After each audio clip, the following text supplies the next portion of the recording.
పాకిస్తాన్ కి చైనా ఇచ్చినటువంటి L-15E అనే ఒక క్షిపణి ద్వారా దాడి చేసి మనకు సంబంధించినటువంటి కొన్ని విమానాలని, కొన్ని జెట్ ఫైటర్ విమానాలని కూల్చేసామని పాకిస్తాన్ చెప్పింది. తర్వాత అది అబద్ధమని తెలిసింది. అయితే ఈ L-15Eని మన భారత ప్రభుత్వం రాడార్ వ్యవస్థ ఏదైతే ఉందో S-400 ఈ రాడార్ వ్యవస్థ కూల్చేసిన తర్వాత ఇప్పుడు దానికి సంబంధించినటువంటివన్నీ కూడా మన భారత దళాలకు దొరికాయి.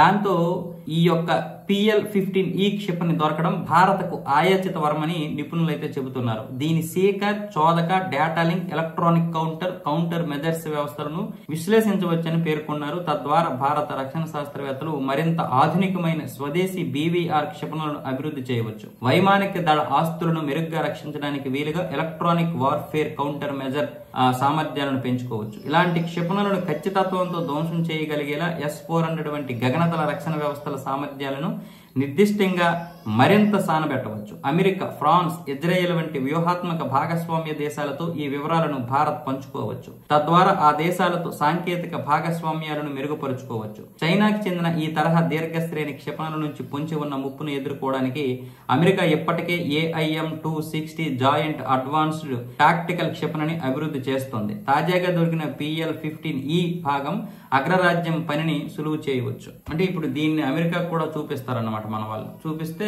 వాళ్ళు కూడా దీన్ని బట్టి వాళ్ళు మరొకటి తయారు చేస్తారు. ఇప్పుడు మనం కూడా దీనికి సంబంధించినటువంటివన్నీ చూసుకొని దీనికి ప్రతిగా ఇంకోటి తయారు చేసి చైనాకు కూడా చెక్ పెట్టే అవకాశాలు అయితే ఉంటాయి.